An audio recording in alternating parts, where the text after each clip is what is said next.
Hi, I'm Bruce Harris. Hey, I'm Kasia Gołębiewska. Hello, I'm Miguel Mora, and welcome to Cheques Play. Yay, let's do it. Let's do it. Okay, Bruce, I still love you. I still love you. I'm You gonna, too, Miguel. I'm gonna edit that so quick. That'd be the first thing I edit. I couldn't do this like with two hands because like my Now you got the mic in front of you, yes. Well, it's a new microphone. Can you imagine? At least we all three got the same mic. So eventually I have it. Eventually have it. You should have paid more than $10 for it, because it sounds Oh, you are so bad. I think you got a raw deal in Poland. What do I have? I think you have a raw deal in Poland. What is this? a rodeo, like they cheated you in Poland. You didn't give the right price. I've stolen this mic. Yes. Dealers. Well, here we are again. I exactly came here to steal it. Yeah. Miguel, what's going on with you, man? What's happening? You doing everything? Good, man. Doing anything? Doing yeah. Good. Everything well. Yes.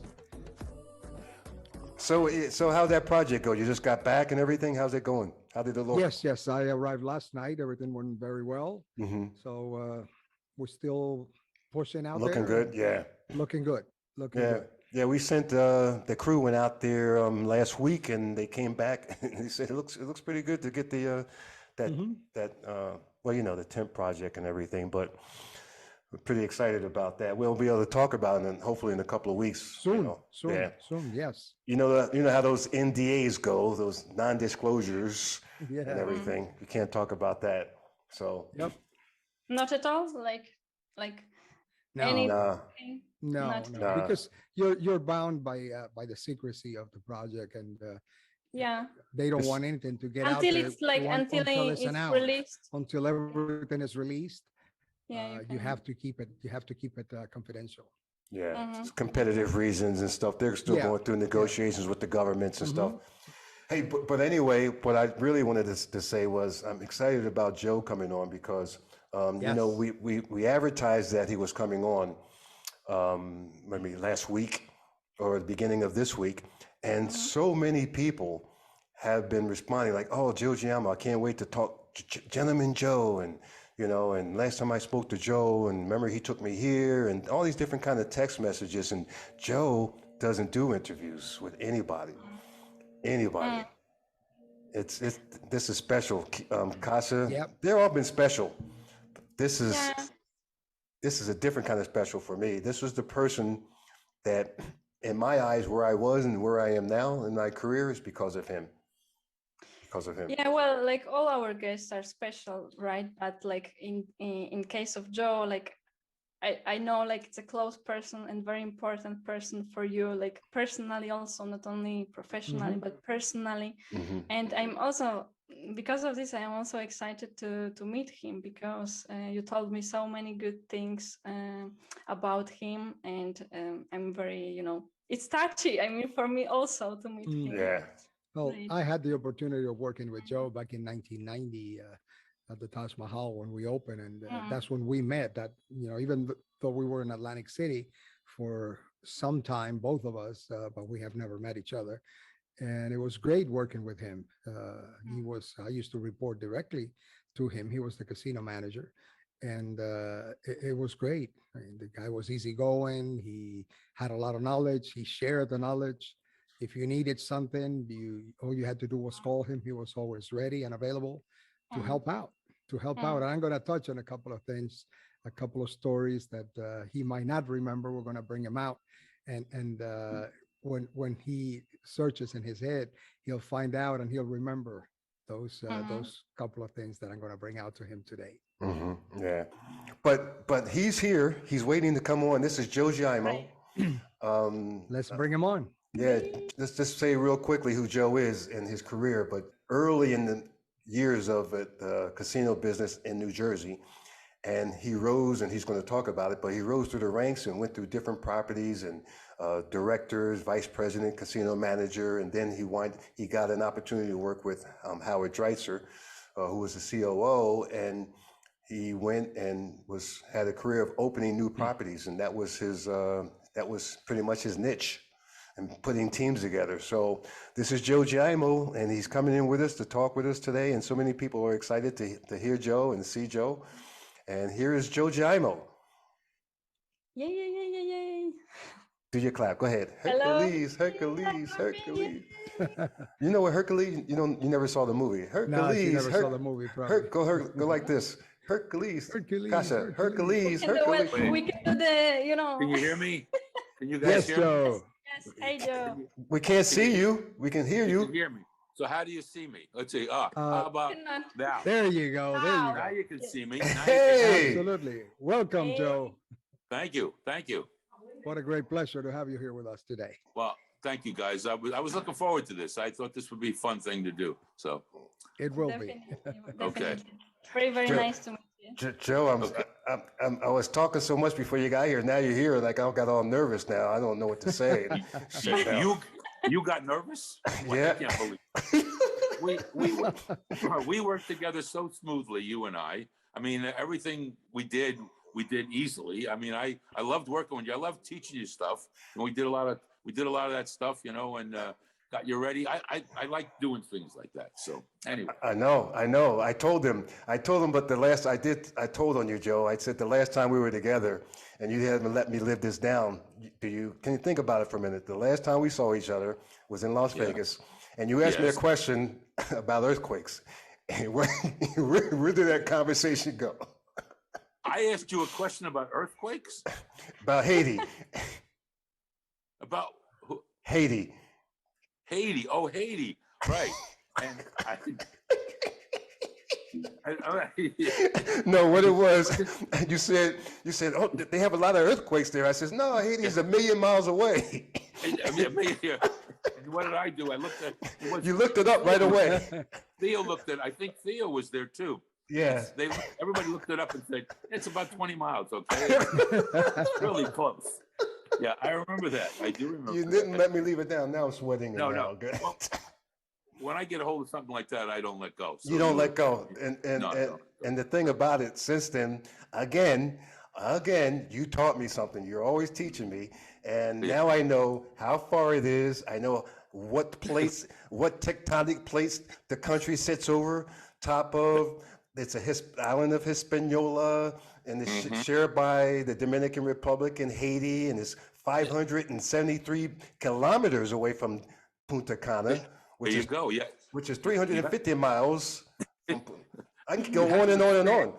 You have to expand your horizons. That's what I taught you to do. Expand your horizons. You did. Yeah. Yes, So, did you meet Casa? This is Casa. I said hello to her early, but Costa, how are you? I'm right here. I'm good. Thank you. Thank you. Okay. All right. Yes, I'm here. Our sound jumps out a little bit. What's that? The sound jumps out a little bit. How does everything sound okay to you guys? Your sound is bad. Really? I can hear Joe perfectly, no problem. And I think your sound bounces. Yeah, I'd say the same thing. It's your sound, Bruce. Okay. Again, it's always you. It's always you. And Joe, how can you see us? Are we in squares or like? No. When you talk, I see you. If you're not, I don't see you unless you're talking. If you like, you can change it on the right. Right here we go. Kasha, you're starting trouble. What am I doing now? Yeah, there is a view, and you can change it to gallery. Gallery. Can I change it to 4 participants? No. Yeah. And then you will see us like all of us. Bruce, Katja, more. What do I do now? It's on the right upper corner where. You know what? Guess what? I'm happy to see you when I see you. See? Yeah. Okay. Starting trouble. You start talking, I'll see you. Fine. I'm good. That's fine. Yeah. I'm not. I don't want to call the IT person now. I know who that is, by the way. Yes, you do know who that is. Yeah. Tell her I say hello. You can't say hello. She's down. She's not here. Okay, she's not there. You went away. Okay. So what have you guys been up to? Yes. Oh, you want a question? Go ahead. Yeah. So Joe, you're from my perspective, you are a very special guest today. Like, of course, like all the guests are special, but you know, I know how important person you are for Bruce and Miguel, and it will be great to speak with you. And like, you know, Bruce told us right now that you met like recently, and you were speaking about Haiti, and like, when was the first time you met Bruce and Miguel? The first time I met Bruce and Miguel was at the Showboat, I guess, in Atlantic City. Yeah, Joe was fired. He was firing me. He was firing me. He was. In Atlantic City. Okay. Joe, yes, you did. Yes, you did, Joe. I did. Well, kinda, quasi. I was a casino host when you came to Showboat. Oh, right. That's right. now you remember. Yeah, and there was some movement at the higher echelon, higher up above me, and his team, which I was part of their team, they eliminated all of the hosts. But you came to tell me that what was going on. However, you were preserving me because you guys appreciated my work and things like that, which was very nice of you, kind of you. And since I came from the pit originally, you decided to keep me. You remember? Yeah, we put you back in, right? Back in the pit. And I was a host on the weekends. I was a floor person during the week and a host on the weekends. Right. That's the first time we met. Right. Miguel was already a pit boss, was it? Weren't you, Miguel? Well, when we met at the Tosh, Joe, when we didn't meet at the Showboat? No. I left the Showboat to go to the Tosh. Oh, that's why you left when I got, because they with Buck. Yeah, we met. We met when we opened the Tosh. You were there, right. Okay. And you were the casino manager. I was the pit boss in the Baccarat pit. Right. Okay, I remember that. So and then it was great there. Right. I was there first, and then I went to the Showboat. Then you went to the Showboat. Yeah, I went to the Showboat. I didn't like my experience at the Taj too much, so I moved over to. Why not, Joe? Was it the people you were working with, or what's the philosophy? What was it? Let's go with the philosophy. Let's just leave it at that. I don't want to go too deep into it, but Howard called me, and he said, we're looking for a vice president of operations. And I said, sure, sounds good to me. And I left the Taj after about, I don't know, a few months. I think I left in June or July, and I went over to the Showboat. And it was from there, everything just worked well for me. Right. It was great. Yeah. Great experience. And then I took you to New Orleans. That's what I mean. I was going to say, I think you were setting me up because you said, man, Bruce, you're doing such a great job and everything. And then I put back in the pit. I said, man, this guy fired me, man. I don't even know this guy. No, we went to New Orleans, and it started off shakily. But I think from there, everybody jump-started their careers to other places. And it was just, we all spread out. And that's when things happened for everybody. The gaming was spreading so fast back then that there was a lot of opportunities for everybody, and the people who had the talent rose to the top. So how did you put us together though, Joe? Because we were from all different places. Most of us didn't know each other, and we were such a solid team. Yeah, it was. Well, that took a lot of I don't want to call it reasoning, but I mean, you had to look at personalities, abilities. And I sat with Howard and Jack Hoover. Remember Jack Hoover? Absolutely. Yeah. Old Jack. Old Jack. Yeah. We might mention a few names here. Yeah, that's good. Yeah, that's good. We sat together and we said, we got to put this team together from scratch. I mean, there was nothing there. Remember, our school was in the Superdome. You remember that? Well, no, our school was, but we were interviewing before the school at St. Peter's. No, I agree. But we put you all together. The Superdome. But then we had to put the school, and we had no place to go, so we went to the Superdome. Yeah. And the only time we had to move is when there was a Saints game on a Sunday. We'd have to put all the equipment in a closet and then bring it out back on Monday morning. Or a Billy Joel concert, and we would have class, and Billy Joel would have a concert, and there was a concert. We had but it was fun. We were in the Superdome in New Orleans, and I put the team together based on your personalities and your abilities. And I think we did a good job. Unfortunately, the casino didn't work in New Orleans at the time. It's working now, but at the time it didn't work. and but everybody landed on their feet. Oh my God, yes. So Joe, like Bruce and Miguel were good workers. Yeah, they were good. No, I'm just teasing. Yeah, they Oh, were very tell the good. truth. Tell the truth. No, that's the truth. No, that is the truth. They were good. If they weren't good, I wouldn't have put them in the spot they were in. Well, no, they were good. The thing was, I remember before you guys left to go to New Orleans, if I can go back, rewind a little bit, the chatter in the pits was because New Orleans was going to be like the first casino since Atlantic City, first new casino to open, right? And so there was that chatter. Well, there was Foxwoods and stuff like that, but yeah, there were. It hadn't anything. There was no movement for years. Right. So there was a chatter in the pits about, they're going to open up the largest casino in the world in New Orleans, and people were talking about this. So we all come to work one day, and there's a memo on the pit stand, on all the pit stands, with the same thing saying, Howard Dreiser and Joe Giamo no longer with Showboat Company. We wish them the best of luck. They were great working with us. They're going to open Harrah's New Orleans, blah, blah, blah, blah, blah.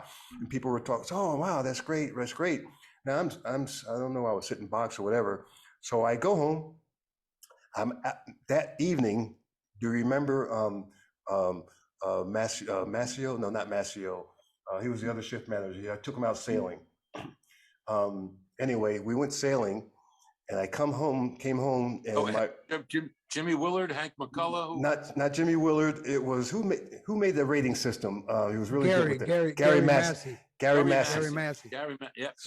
Gary Massey and I were out sailing, and I came home, and my wife said at the time, she says, Bruce, it's the exact same day. He says, Joe Giamo called. He left a message. He wants you to give him a call. I called you. You were super excited, telling me about your guys were in New Orleans. You and Howard.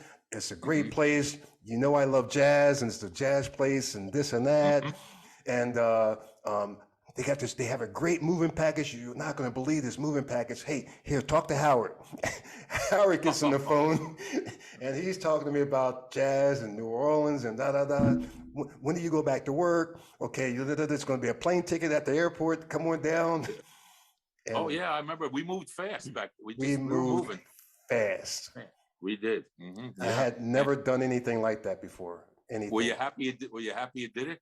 You asked me that every day while I was at work. You said, how's your family? How's the kids? How you like it? Now, I'm going to break in tears right now because that's what meant so much to me, Joe. Okay. Because you cared. And I said this thing last week, that Maya Angelou, the whole thing about you'll forget what people said, you'll forget what people do, but you'll never forget how people made you feel. And I never forgot how we felt. And we always felt, because we had some tough times with the opening and opening, that you took a lot of that burden on, that you felt that you disappointed us. And we know you did. I did feel that. And you did. Because you cared so much about us. Well, that was always my philosophy is you gotta, I learned from a guy way back, Jim Tuttle. I don't know if you know Mr. Tuttle. Jim, there was the old man. The old man. Jimmy. James Tuttle. Tuttle. The old man. And Jerry's and Jimmy's father. Right. Jerry and Jimmy's father, correct. And I learned from him how to act. You learn a lot from people in the business, what not to do and what to do. And I learned what to do for him. I remember, and I did it till the day I quit the business, would go in on every single holiday and go around the pits and say, Merry Christmas or Happy Thanksgiving, Christmas, Happy whatever. New Year. Happy New Year to every employee that was working. And, I wanted them to think, well, listen, I have to be here. He doesn't have to be here, but he's here. And, because I didn't have to be there. But I would go in to say hi, happy, whatever the occasion was, because I thought that made people feel comfortable and want to do a good job. And it worked. It did work. Good. Oh, well, I'll even reach around and have them, when they stop shaking the dealing the cards after that round, I'll shake their hand. And if it's a cute little girl, I'll give her a squeeze. No, wait. I don't want to get into that. I can't do that. That was a test. That was a test. That was a test. That was a test. Joe, going back to going back to New Orleans, I don't know if you remember that I was recruited also by Howard. Howard wanted me to go there, and I flew to New Orleans 3 times. I met with Howard. I remember seeing you there. Right. We went around. They took me everywhere to see houses, schools, everything. We didn't agree on the price. That was why I didn't go all the way. Right. I remember. I do remember that. I do remember. Well, it wasn't for everybody. It wasn't for everybody, but the people that did come, I think, enjoyed themselves. I mean, it really, because it took us so long to get it open, it really became like a family down there. We did so many things together that you don't usually do in this business. You know, you usually you go in, you might hang out with a few people, go to the bar after work, but we did everything together. We played golf. We went to restaurants. We went to shows. We went to the Saints game. We did everything as a family, and that really made it special. That really did made it special. You have, yes, Joe. So you have such a great experience, and I have, heard so many great things about you, and like. So what makes it to be such a great leader? I mean, it's not only, you're not only a boss, a good boss and managing, but like what makes it that people remember you in this way? They're almost, it's touchy. You're such an important person for them personally, not only as a boss, but they remind you in such a great way. Okay. I think it all came down to respect. I respected them. Something happened in New Orleans that I think about that this refers to. When we went down there, the political people down in New Orleans, they wanted us to put all their people into big jobs, shift managers, pit managers. And I said, you can't do those jobs, without experiencing the jobs below. I remember when I was a dealer, I remember what it was like, when I had to work extra, I had to work overtime. I remember what it was like as a floorman when I got bombarded with rating cards, or as a pit boss, so I was getting pressure from the shift manager about doing this and changing the limits and this. And I remember what it was like.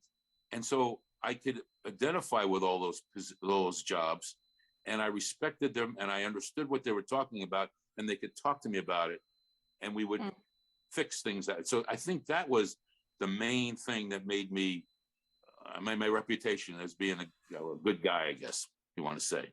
But respect everybody and the job that they do. You have like started by yourself, also like from the early stages, like from the very resorts, right, Joe? I started. I told you the other day. My license number was 5. 5. My 21 license was 00005-21. That's 21. So I had the 5th dealer license in the state. So I was there on opening night. I was dealing baccarat opening night at resorts. So I was working at the racetracks in New Jersey. I spent 8 years working at the racetracks. I never really wanted a regular job, unfortunately. I didn't want a regular job. So I worked at the racetrack for 8 years. And then I had an opportunity to go down to Atlantic City. And I said, this is going to be the future. I don't think horse racing's, it'll always survive, but it won't be as great as it was. And I took a shot. I was 30 years old. I had a wife and a child. And I said, well, I'm going to take a shot at this. And I went down there and it worked out. So I went to resorts in Atlantic City. I went to Resorts International, started as a dealer, dealt. I wanted to be a craps dealer, really, but I eventually got to deal craps, but they made me deal baccarat, which wasn't a bad thing. But I dealt baccarat, I dealt blackjack, I dealt craps, and I just kept moving up. And the fortunate thing for me back in those days was that gaming was expanding so quickly. Every year, a new casino opened, so every year they needed more and more management. When I went to Atlantic City, the management all came from Tahoe. Mostly everybody was from northern Nevada, and but now they couldn't drag any more people from Nevada anymore, and the gaming was only legal in 2 states. So you had numerous opportunities to advance, and I took advantage of it. And I guess my abilities and my talent, it worked out. Didn't work out for everybody. Some of the people didn't make it, didn't like it, but I loved the business. I wanted to be in the business the first time I saw it. I went to Las Vegas in 1970, that was 8 years before resorts opened. And I said, this is what I want to do. And I ended up doing it. That's great. And like, what are your greatest memories out of this time in Atlantic City? And the greatest, I mean, it might sound silly, but the greatest things, not memories, but the greatest thrills I get are seeing people like Bruce and Theo, the people I knew that I took on, I don't want to say took under my wing, but I did. You did. And I helped them. And I said, this is what you need to do. This is how you're going to get to the next step. And I walk into casinos nowadays. I still go, and people still come up to me and they remember me, and they have good jobs, and I walked into one casino. Where was it? It was up in Rhode Island. I went to my daughter lived. Was it Wynn? No, it wasn't Wynn. Rhode Island. It was I forget what it was. Anyway, the Rivers. Twin Rivers. Thank you, Twin Rivers. Yeah. And I saw somebody I knew, and I said, "What's going on?" He said, "Well, who's the shift manager? It's Tony Adamo." Well, I dealt with Tony Adamo. We dealt baccarat together, and my family was with me. And Tony came over to say hello, and my family was beaming. Everybody was happy, and I said, "This is great. I meet people everywhere I go that I worked with that are doing great, and or trained." Or train, and that's really what makes me happy. I always wanted to be a teacher. I graduated Seton Hall with a teaching degree. Never really used it because I never really used it. You did use it. You did use it, Joe. You used it in the gaming business. I did. And that's what I did. So you taught many people like Bruce and me and some other ones, and we still today we're teaching what we learned from you. Right. Exactly. That's the beauty of the business. And you just pass it on. You just pass it on. You have to pass it on. We were talking about that the other day, and we remember Hank McCullough. Both Bruce and I learned so much from Hank. And we were talking about the differences. Like today, at this day and age now in the gaming business, it's not the same. It's not, there's not that many teachers out there. There's not that many people trying to pass their knowledge to the younger generation. Today is they go in, they work, as you say. There is no camaraderie. There is no family. There is no family intertwined anymore. So we just go in, we do the job, and we leave, and nothing happens in between except that you're dealing. I'm watching your game, and that's it. It's not fun anymore. It's not fun. It's not fun anymore, and all that change. We talk about it all the time. When the people that were in charge were people that came from the bottom. They started dealing, and they were supervisors. They were pit bosses, shift managers, that's right. VPs, and then like Bucky, like Howard, like you got to the top position. They knew exactly what went down underneath. Yes, exactly. That's correct. When the corporate people started arriving, and the attorneys and the accountants started taking over those jobs. Human resources. Like nowadays. Remember the expression "dummy up and deal." Yeah, you say that to somebody today, you'll be fired. You'll be out of a job. That's right. You'll be out of a job. You'll be out of a job. But those were good expressions. I mean, when they told you "dummy up and deal," and then when you got out of the game, somebody pulled you aside and says, "Listen, this is the way it works. The reason I told you this is because this. Do it this way." It wasn't just "dummy up and deal," and that was it. It wasn't being disrespectful. You had to say it quickly. You had to get it in. But you understood what "dummy up and deal" meant. You understood what it was, and then you got guidance afterwards. You don't have time to explain and go through a whole bunch of. That doesn't happen anymore, and it's missed. I mean, I myself, I miss it. When I'm in a property, I see something, and then I make sure that when that person goes out, I follow him and tell, "Listen, I saw you do this. Do this. If you need more information, please let me know." And then I grab the supervisor and tell him I'm the pit boss also. So I try to bring that feeling back into the game. It's hard sometimes because they're not into it, but that's the only thing that we can do. Try to get it in there. Yeah, I mean, if you tell people why you need to do certain things, it makes it a lot. It's a lot better than saying you just got to do it this way. Correct. But they know if you do it this way, X. If you do it this way, X. Try to do it. Then it clicks in their mind, and they say, "Okay, I understand what he's telling me." And that's what and you don't have to repeat yourself somewhere down the road No. next week and the same thing, right? you're right. But do you remember, Joe? New Year's Eve was a tradition. You know, we all wore tuxes, we wore our tuxedos and everything. But Casa, listen. So remember, now Joe's the vice president, and the casino manager. Howard's the COO. I know where he's going. Wait.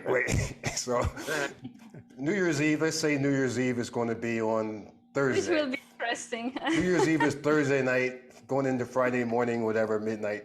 So Monday or Tuesday, midweek, all of a sudden Joe's coming through the craps pit, takes off his jacket. Move over.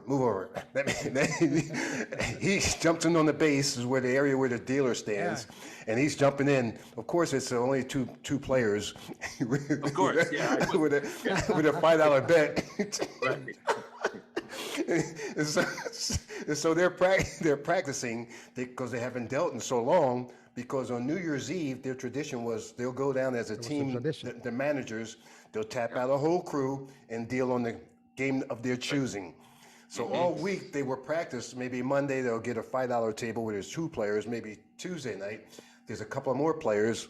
So come to Thursday night, by time Thursday comes, New Year's Eve, they're loose, they're ready. But you remember there was a shift manager, Freddie Lee. He was ready. He would jump on the box, right? Yeah, well, Howard. Right? Howard jump on the stick. He always took the stick. Always. It was the easiest job. Right? And he would let people throw bets in all left. Yeah, it's a bet. It's a bet. Pay the He would man. just say to me, pay him. He didn't say what to pay. He said, Pay the man. Okay. Yeah, we did have fun with that. We have fun. That was fun. That doesn't happen today. But no. Happen today at all. Yes, I did. I'm Joe Jr. I did the same thing. Yeah, well, I did it Places too. I went, I did the same thing. I would I get the did it guys too. and we would go around and jump on the game when we had craps. Absolutely. We did it in Detroit. We did it at Caesars. We did it everywhere except for, of course, Florida. We didn't have craps, but the same tradition, Joe. Just let you know, the legacy went on. You put something. That is great. That's great. Yeah. That was You started that. Part of my, we did start that. Yeah. But you never forget Howard on the stick. That was always was on the stick. Big Howard. And Howard is huge, and I'm a big guy, so you can't miss guy. Howard there. Wow. There was. Go ahead. I'm sorry. No. Go ahead. Go ahead. No, I was going to say another thing. When we worked very hard, but New Orleans was the first place that I was got to learn how to really get involved with recruitment and interviewing other people. We did I don't know how many interviews, thousands of interviews for that property. A lot of interviews. And this one experience I remember specifically was we were all from different places. Mario Di Giuseppe, had John Nyland, Bruce Woods, and Ed Kaminsky and Joyce and Lloyd. Joyce and Lloyd. Yeah. And so we would be in the late Cleve Cook, Cleve passed. Cleve Cook, yeah. Yeah. So we would be together and we had different shifts of interviewing people. And so we were doing pretty good. We went through all this different training. Oh, Luca Terrace too. Lou, yeah. Sure. So we went through all this training to prepare how to do these, interviews. And we all took pride, in what we did because, this was new for us. We knew it was an excellent opportunity. Yep. It beats the normal grind of being in the pit. We're going to work hard. We know Joe's and Howard are going to take us to the place called Ernst at night. We're going to Ernst. We did do a lot of drinking, didn't we? New Orleans is a big easy. It was. Yeah. So now I get this one interview. This candidate comes up, and once again I said in this conversation in this other interview that we were doing with Hina Reed, I knew whether I was going to recommend you or not from the time that you walked through the door and say hello, because it's about personality, person, your appearance.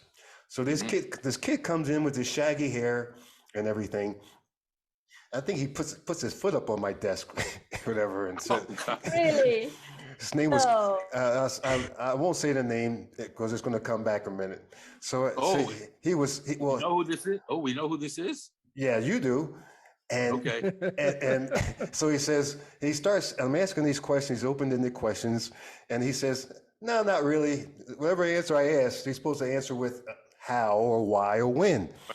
He's answering with a yes or no, going, well, no, I didn't really talk to my supervisor or whatever. No, really, I had a hard time with other people, blah, blah, blah. But I guess I'm going to get the job because my father is the administrator. I said, who's your father? He said, Jack Hoover, right? Hoover. Jack Hoover. Right. So we got done there. Nice talking to you. Now I got nervous as shit. I said, God, I guess I'm going to hire you. But at the same time, I can't, because so we get done the interview. Long story short, I go to Joyce and Ed because they were managing the whole process, and we took the application to them, and we talked about the how this candidate was and not. And I said, Joyce, Ed, and I talked to Joyce first. I said, this is Jack's son, but he scored like a 2, right? They said, let me go. Oh my God, let me go talk to Ed, right? To Kaminsky. They come back and said, Bruce, can you change it? You got to change it. You got to. I said, no, George, I can't change it. Whatever. So the rest of the day, the word got around to the other guys, Mario and these guys, and they broke my chops. Bruce, man, nice working with you. Nice meeting you. Listen, good thing your family's not here yet, because they'll have to move, and because they were buying my house, in Jersey. I hope they didn't finish buying your house yet, man. I hate to be you, and they were breaking my balls. And so we go to Ernst that night. I got the hives. I got my stomach is hurting. I'm not talking to anybody, and there's Jack. I'm like, oh, Jack hates me and shit like that. And I'm not talking to anybody after everybody's having fun, dancing and drinking. I'm by myself in the corner. Jack comes over to me, smacks me on my back. He says, hey, Bruce, how's it going? Hey, listen, I heard about what happened. Come here, man. Thank you. He's that's my stepson. Right? I'll edit that out. I'm sorry. This is a clean show. But anyway, okay. So he says, and I was so relieved. He says, you did the right thing. I respect you so much. And he did all those. He said that to me. See that? Mm-hmm. That's my point. I also wanted to say, for people who aren't in the business or young in the business, about not necessarily following the crowd or doing what you think that somebody else is going to like or whatever. If you believe in something and if you're doing the right thing, do the right thing. And that's my integrity. Integrity. There you go. But he winded up getting into school. He was my student because I was a dice teacher. One of my best students. His hair was cut. He came in clean cut. Jack must have got in his butt when he got home. I'm sure he did. Yes. I'm sure he did, yes. But that's my point. And it's about integrity. And there's so many things that I learned. And although we closed, and there was other situations that happened, like in Tampa, we not overhired, but we had to move people, and they were all disappointed and sad. I said, let me tell you something. I moved my whole family, such and such and such. After 6 months opening, we had to close, and I had to leave. If I had a crystal ball, and I knew that was going to happen before it happened, I would have went anyway, because what I learned, I could never get that in any school that I went to.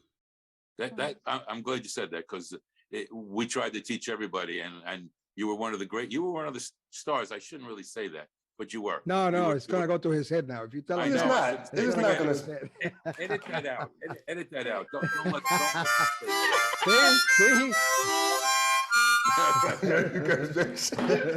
It went up to his head. It is not. Come on. No, I'm the last guy. No. Bruce is a down to earth guy, and he always says everything he learned in New Orleans, and he puts it. Like I brought Bruce to work with me here from Tampa to Punta Cana, and it was the best move I ever made. Because I needed somebody to back me up. I was doing it all by myself. It started to get too much for me.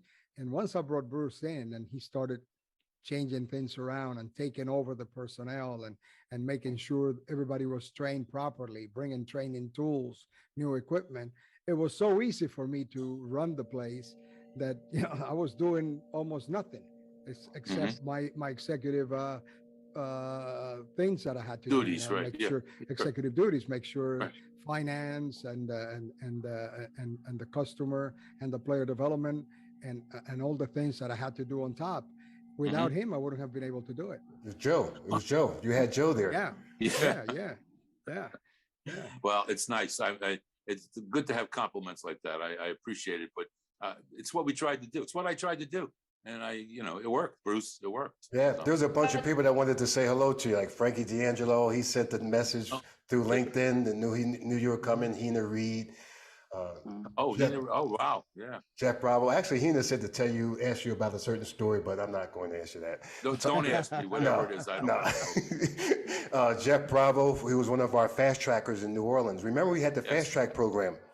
Yes. Well, the fast track was because it happened because, as I said before, the people in New Orleans wanted to have all the good jobs. They felt like they could be pit bosses and shift managers without having the experience.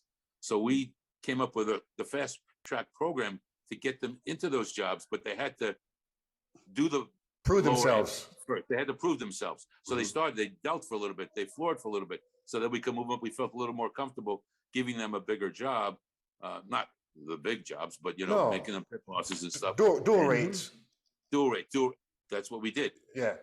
That's how the fast track program came to play. We did it out of necessity because we wanted to please the people from New Orleans for letting us come there and open a casino, but yet we want to protect the house. We want, you can't protect the house with people who don't know what to look for, don't know what moves a dealer's making or a floorman's doing. So that's how the fast track program did.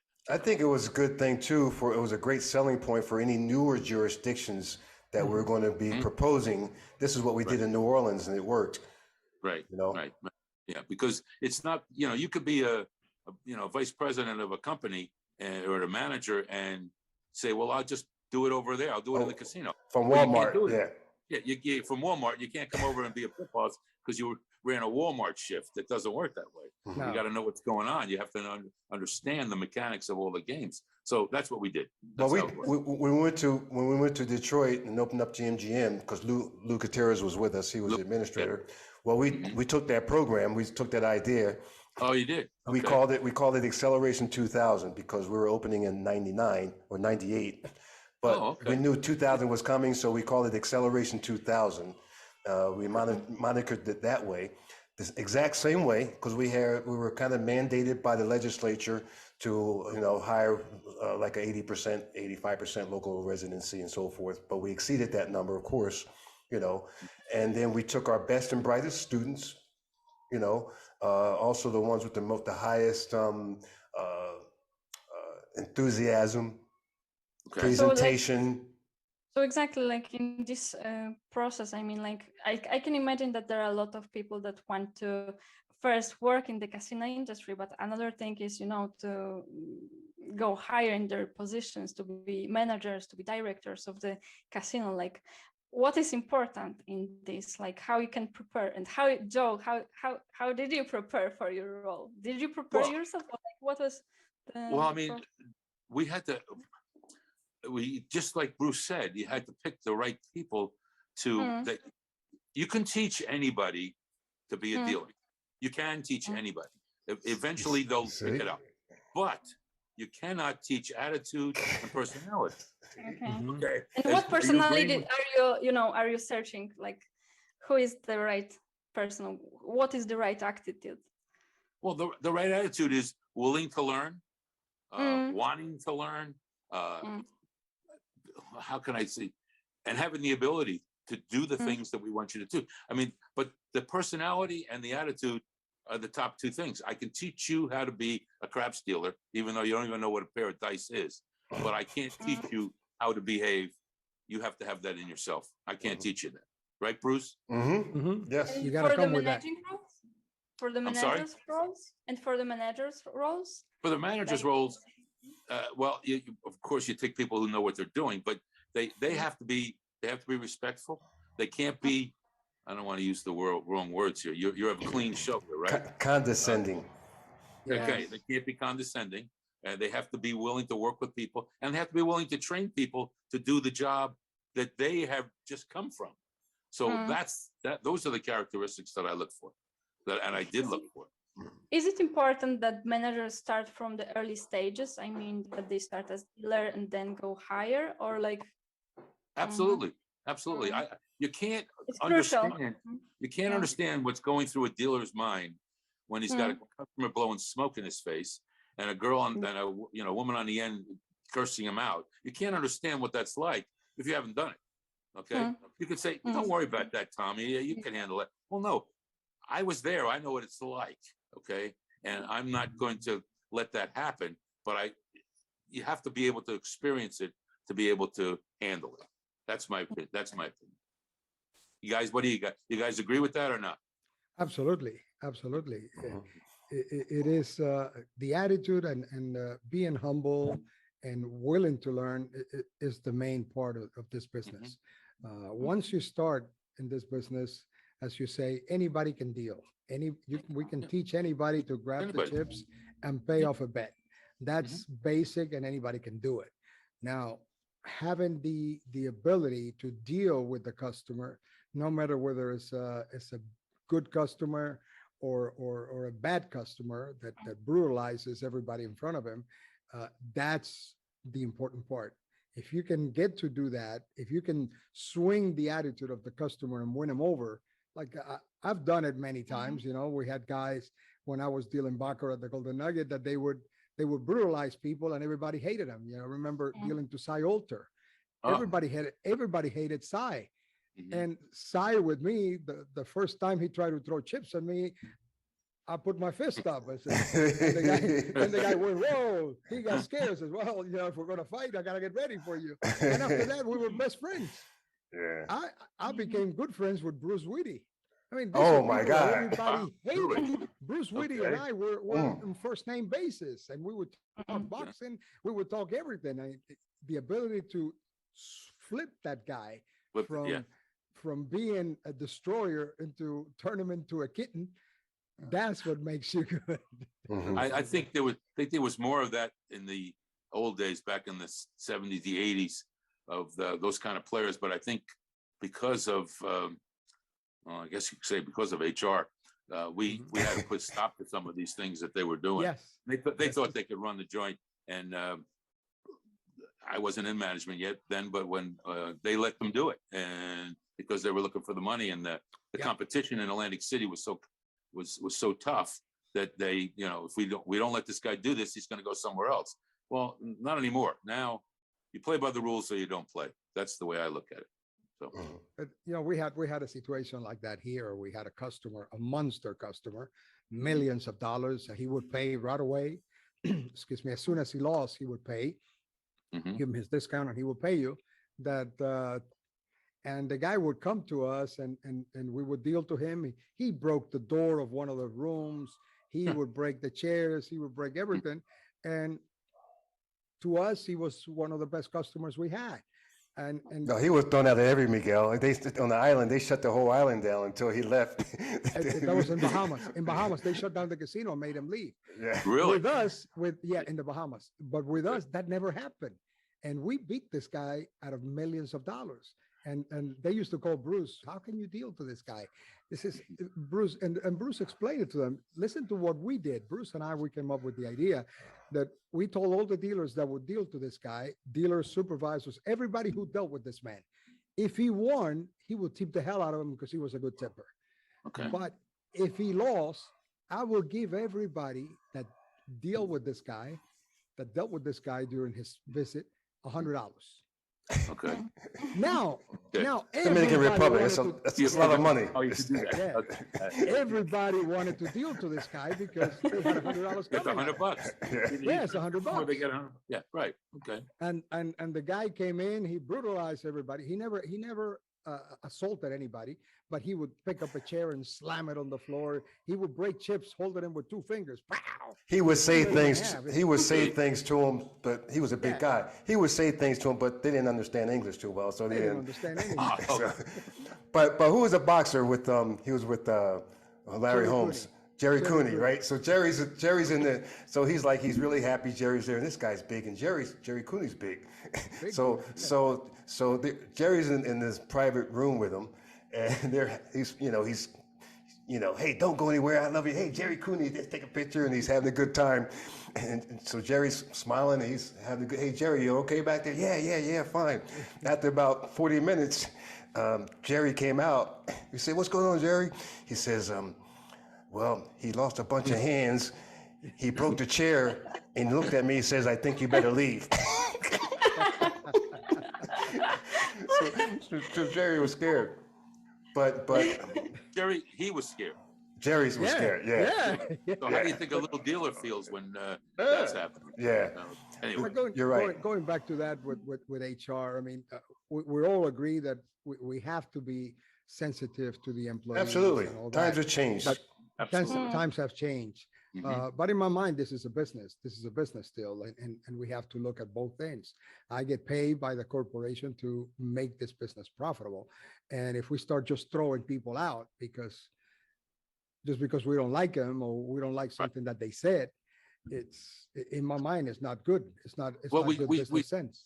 We shouldn't be throwing them out. We should, like you said, turn them, make them understand, and like you've done, make them understand how it has to be. And most people will come around and do what they're supposed to be doing. So, most people do. Yeah.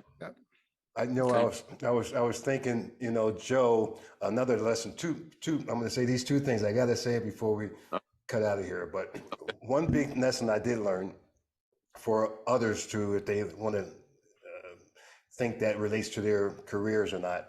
I'm working now as a pit manager. We finally got open in Harrah's in New Orleans, the temporary property, the temporary casino. And I remember after several weeks or whatever, and that was my first time actually being a pit manager, because, I came from Showboat and then we came there doing all the pre-opening, which took, I don't know how long, it was quite some time. A year and a half or so. Yeah. So running the pit and everything. And one day we were playing golf or something. Mario said, "Hey, Bruce, let me talk to you in a minute on the side here. Some of the employees were saying that they were thinking that you're racist." I said, Really racist? He says, yeah. And after in conversation, I figured out that's how they can identify. They didn't have no other way of identifying how they felt with me. They figured it was racism, but it wasn't. No, it wasn't. What it was, when you go from one property, different managers or workers, and you go to a new property, people are from everywhere. Well, what happened was when I would walk in down the pit and little chit chat conversations with your floor people and box people, and as you walk through the pit, if it's not business related, say, "How's it going? How's your family?" and stuff. It happened to be people that I work with at the Showboat. Okay. It wasn't. I apparently, because I wasn't comfortable introducing myself, whatever. I say hi to everybody, but still, the little side chit chat. How's your family? How's the kids?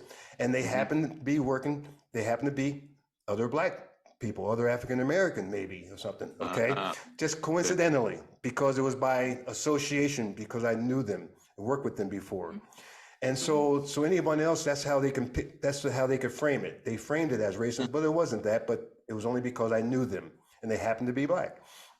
So it heightened my awareness, and that was the word that Mario and I's word was. All I want to do is heighten your awareness. I said, "Wow, I can see that you heighten my awareness." From that point on, I always made sure I spoke to everybody in the pit. There you go. Because I saw that in other properties that I worked and opened, because I opened several properties, and I would tell people that, explain that to them, that experience, and some people didn't get it.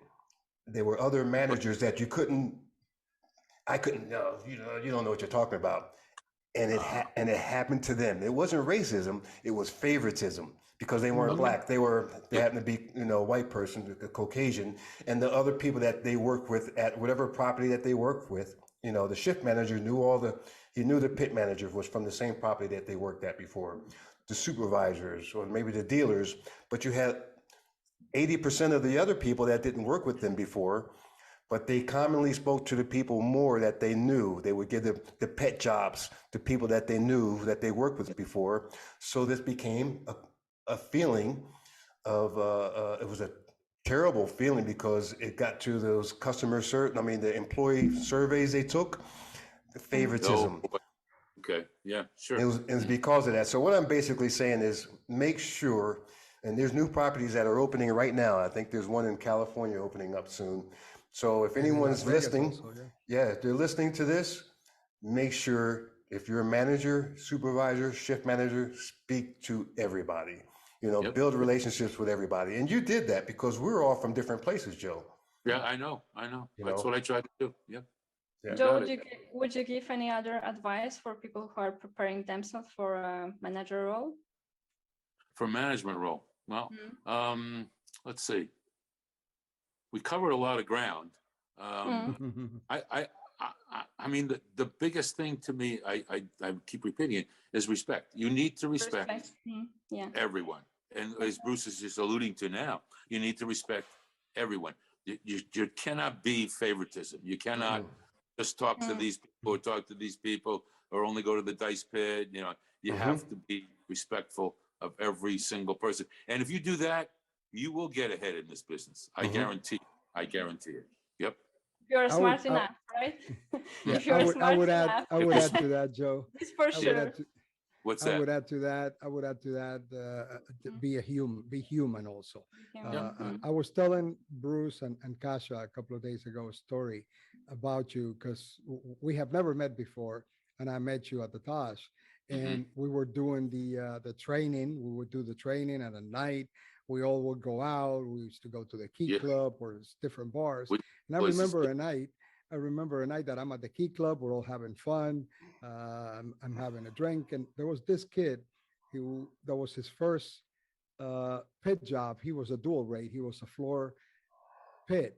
His name was Anthony, and all of a sudden Anthony gets close to me, and I see his face. He's all white, and I says, "Anthony, what's wrong?" He says, "Oh man, I'm screwed. I said, what happened?" And he just kept saying, "I'm screwed.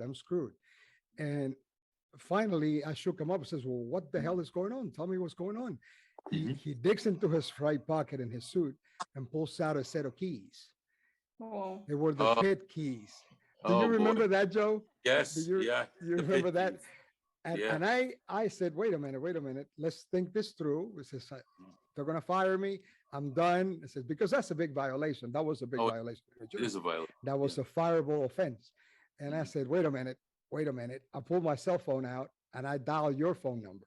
I called Joe. You called me. I remember you called. Yeah, I do remember that. And I said, "Joe, are you still there?" He says, "I'm getting on the escalator now. I'm leaving." I said, "Wait a minute, don't leave, Joe." And I said, "What's happening, Miguel?" And I explained the situation to you and says, "Damn, tell him to get over here right now and bring the keys." To me, that shows your humanity, because somebody else could have said, "Well, tell him to bring the keys and he's done." Done. Right. Yeah. But you didn't do that. You didn't do that. You replaced the keys and you explained to him the big violation that happened, and he understood, and we all understood that. And only somebody that is not only humble and a leader, a true leader, and also human can do that. Wow. And that was my first impression of you. I do remember that I have carried through all these years. I do remember that. Yeah. Wow. Long time ago. Joe's, I was going for a new job that I had never been a shift manager. I was supposed to go to New Zealand. I was going to New Zealand, and then I got this other call with Jose LeBron to open up this new property. He had 60 million cash to open up this new property. And Bruce, you got the goods. You got the floppy disk. You got the mix. You got the minimum internal controls. You got the curriculums. You got this and that. You got it all. Yeah. Got it all. But I said, but I don't know what the hell I'm doing. I don't know. Right? Hey, Joe, listen. I got this job. He says, okay, go get a case of beer, go get some pretzels, and I'll be over. I did. I came over. I showed you all that crap. I remember doing that. We went to school. I started understanding the floor plan of how many tables are going to be. Okay, here's how we got to figure out how many staff you're going to need. Okay, how many dealers? How many? Okay, this is how many supervisors you're going to need. If you take this number by this number, you divide this number by this number. Boom, here it is. Also, okay, you're going to have to interview X amount of people because you have to have a job fair. Okay, if you want this amount, if you want 1,500, you got to interview 4,000, and you got 20%, and you went through all these equations, and I have it all. I still have it in my notes, and that's why I've been opening properties. Yeah, and you've been successful at it. At it. You gave me the book. Yep. So that book is for sale. That book is for sale for. I was just going to say, how much do I get for this? I don't know. I never get any money out of all this stuff. I love you, Joe. He's gonna put a mention at the end of the book. Right at the bottom. Yeah, okay. Yeah. That'd be Gonna great. mention Joe Giamo. Yeah, that'd be nice. Okay. No, Hey, man. All Joe, right. you know, I really like to listen like different casino stories, and I already heard from Bruce and Miguel like different stories. I don't know, from scary ones to funny ones to disgusting ones.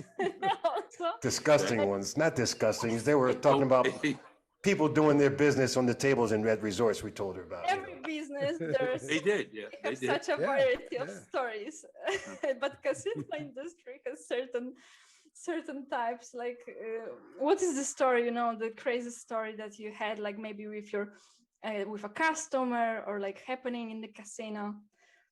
Well, I tell you what, this is a story I tell people in the beginning when I was a dealer, and Yeah. this doesn't happen anymore. But I'm dealing in the middle baccarat table at resorts, and I don't know if you don't know, but the baccarat pit there was sunken, so people could look down into the baccarat pit. And I'm dealing, and I had worked at the racetrack, and they knew that, and I was good at counting money. And all of a sudden, the pit boss, Dominic Catini, I don't know who knows Dominic Catini. Yeah. Denise is his wife. Right. He They grabs live in me Florida now. He grabs me by the collar. I'm on base in a baccarat table. Grabs me by the collar. He says, "Go over to table 1 and tap out Pop." There was a guy named we called him Pop. I go over to table 1, and there's 50,000 in $100 bills on the table. Wow. He says, "Count them." So I have to go through. Now I was a good counter. One of my skills was counting, and I there's a ton of people on the railing, and they're all watching and oohing and ahhing, and I'm going, and I'm counting. I count the 50,000. He grabs me by the collar and says, "All right, now go back to work." And he sends me back to my other table. I didn't get a chance to do anything. I counted 50,000 cash, like about 2 minutes, and then I got kicked back to where I was. Wow. That's a funny story that I like to tell. Hey, You don't find anybody buying in for $50,000 cash anymore. They Not don't do anymore. that because of the laws, CTR laws. It doesn't happen anymore. But that happened to me. Anyway, that's one story. Yeah, like I know that before when the cameras were implemented in the casinos, like there was like those The settings catwalk. that Catwalk. Yeah, I used to go up to the catwalk and watch games. Yeah, I did that. Yeah. You were like down I went there, up there. right? I went up there to up there. You went up there. I or went up down there to watch a guy who he thought was counting cards. Card counting, yeah. He thought he was counting. So if you're standing there watching him, he's going to know what you're doing. So I would go up to the catwalk and watch him through the ceiling. We also used to use the mirror on the ceiling, mirrored ceilings. Mhm. You could put The a dealers mirror know on the pit this? stand. Put a mirror on the pit stand, yeah. Put a mirror on the pit stand, which would go up to the mirror in the ceiling, and you And could you watch can get them on the somebody rebound. on the rebound. Okay, yeah, these guys did these things. I had a mirror in my pocket. Oh, you I did? had always a mirror in my pocket that you I just- could put on the pit stand. And somebody could run them down run down the count by using it doesn't look like anybody's watching them, but here you are at the pit stand, just marking everything down and tracking the guy. But yeah, we did that too. Yeah, but the catwalk, it wasn't the safest way. It was kind of dingy up there, and you had to watch where you were walking. Yeah, we knew when people were up there because dust would be coming down on the table. Yeah. What happened? Yes. It happened. Or they would drop a flashlight they drop something onto the ceiling, and you hear a big crash. Yeah, boom. You look would hear up. boom. Boom. Yeah, you knew somebody was up there. Yeah, you did. That's The good true. old days. The good old days, right. The good Yeah. old- Yeah. So Joe, are you? I know you were talking about you were developing a new game at one time. I know Paul Malo was talking about putting it down in Tampa at one time. And during the gaming show, we were mentioning that. How's that going? We do it. Kenny Perry, when working with Kenny and his partner Todd, they developed a couple of games. We called one of them Heart Attack, which is the one that we're talking about. It was a good game. I liked it. He also has a game called Lucky Colors that they invented, and I'm working with him. We talk about how we could tweak it, make the house advantage less. You know, we want to make it fair to the players. Yeah, but yet good make balance. money. Right. So if you go onto a website, it's called myboxgaming.com. If you go to myboxgaming.com, you'll find, let's see, there's Mini Bach on there, there's the Heart Attack, there's Lucky Colors, and you can play them on there and you can see how they work. Okay. And that's what I've been working with Kenny. Now, I usually go out there. I'm looking to go out there next month again, and then I'll go out back in October. I don't know if you're coming out for the show again or not, but We're going to try. We're going to try. I'll probably be out there in October too. So I'm going to go out there. We go out, we talk a lot. I call him all the time. I'll see how he's doing. He's looking to sell some of the games. So it's not an easy business, but it's working out well for us. Okay. Yeah, we just recently had Jeff Hall on, and who he's a great inventor, and he spoke about that, about the processes. And now I've worked with Jeff quite a bit on some of his tables, so on some of his games. We did some of the field tests on some of his tables. So I know, basically, it has to be something that people can think that they go in on, they can play. It's easy for them to learn, easy to teach at a quick moment, because you can't, hold the game up trying to explain the rules of a new game. So it has to meet all those criterias to, it's really good when you have a scientific games or somebody that buys it off you and puts and gets it out of the way. So that's right? what we're trying to do. Yes. Hey, we'll put a word in for you. Roger will be on the show soon. Okay, myboxgaming.com. Take a look at it. Oh, we're going to take a look. Definitely. All right. Good. Definitely. Good. Okay. So anyway, go ahead, Casa. Joe, like you're in the business, like a lot of years so far, but like what has changed? I mean, like with the casino, like that was before and right now, and what are the current important trends in the casino industry? Wow. How's it changed? Well, we touched on some of those things, how it changed. It used to be fun, and now the corporations took over, and it's just all bottom line now. So fun. Not so much fun anymore, like it was, especially New Orleans. I mean, I never had as much fun as I had in New Orleans, even when I was in Florida or in Las Vegas. Me neither. There, never had as much fun as we had in New Orleans. Laissez-les bon temps rouler. We had that right on the layout. Yeah. That came from my class, by the way.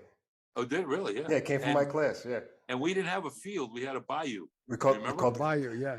Joe, it came out of my class. I told them we were teaching the stick calls. I said in Jersey we had our own. We coined our own phrases. Everyone had their phrases on the when stick calls. Mine was coming out. Crap 1187 one best high those bet 'em up now. How much goes? I said, well, that was us. I said, this is your community. This is your town. We don't want to bring our style here. This is the Big Easy. I said, come up with your own stick calls, right? Come to work the next day, to class. Mr. Bruce, listen to this. So the guy comes on the stick. He says, coming out crap 11, Indy 7, world best, horn bets, high, lows, and yo's. Because, he's reading it still. They're learning it. Lazy lay, bon temps relay. And I couldn't repeat it back then. I said, what was that? What was that? And he did it again. I said, man, that's great. And he told me the whole story. And then another guy gets on, it's 9-9 center field.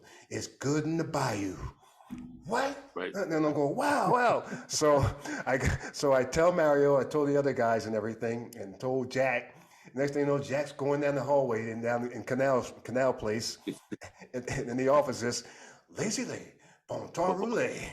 Lazy lay. Oh, it's good in the bayou. He says, oh, and then he said, and he wind up putting on the layouts. It's still on the layouts today. Put it on the layout. Yeah. Today. Is it still on there? You should Still in New Orleans. Still in New Orleans. Patented that, Bruce. I have a plaque that I own that my students gave me with that on there about. Really? I have a plaque that says that Mr. Bruce, Lazy Day Bon Temps Roulé, and it has a picture of the craps. It's a picture of the layout with the bayou on it and Lazy Day Bon Temps Roulé. Wow. Yeah, man, that's a great thing. Had some great students there, man. Great students. There's some that wanted to say hello to you. Jeff Bravo was one of my fast trackers. He's a shift manager in Detroit at the MGM. He's a shift manager now. Yeah, he's a shift manager. He went to New Zealand. We took him there, and he went to other places. Other guys, Guy Barcia was his name, and some others. Oh, I remember. Remember Guy? He was my student. And Yes. they all said to tell you hello. Oh, well, that's great. I like, They I still don't get to remember see you. too many people anymore. Well, that's again, Kaz, that's important. They remember you, you know, Yep. and they remember you. You did a good job. You did it, When Joe. Can't tell you, man. I can't put it into words. I can't thank you enough, man. I mean that so much, sincerely. And for you to even agree to come on to speak with us on our, podcast that we're trying, that we think that we want to do something good in the industry and, pass some things on, that you would be a great person to have on there to share those views and those perspectives that you have and your philosophies. Well, I hope I gave you some things that will stick for the people that are listening that maybe never. Yeah. I hope it did. Well, Did the it help best you? part, Did it of help? course. So the best part of all this, Joe, is since the first moment that we started saying that you were coming on, everybody was saying, "Oh, Joe Giamo, I can't wait. I can't wait. What a nice man." Says nobody has said, "Oh, I don't like Joe." Nobody. Wow. Nobody. That's nice. And Nice and to that's know. unusual. That's unusual in this business. Well, it is. You're right. It is. There is always somebody that will come boom and Somebody flip, that you, flip everybody else. Yeah. Yeah, But you might have we haven't- fired or you did yeah, something too that we haven't deserved seen it. that. I was always taught one more last thing. You don't fire people; they fire themselves. Correct. I used to feel bad. I got to fire this guy because he did X, X, X. Well, I didn't fire him. He fired himself, and he got him in that spot, and it's his fault, not my fault. I'm just following through. So that's another thought I'll leave you with at the end. Okay. No, That's great. my last thought is if they say, well, because I got a little emotional right now and stuff. Somebody say, well, you got emotional. I'm gonna say, the heck with you. Get your own podcast. So you okay? It's our podcast. We can get anywhere we I want. get emotional all I want. Shit, man.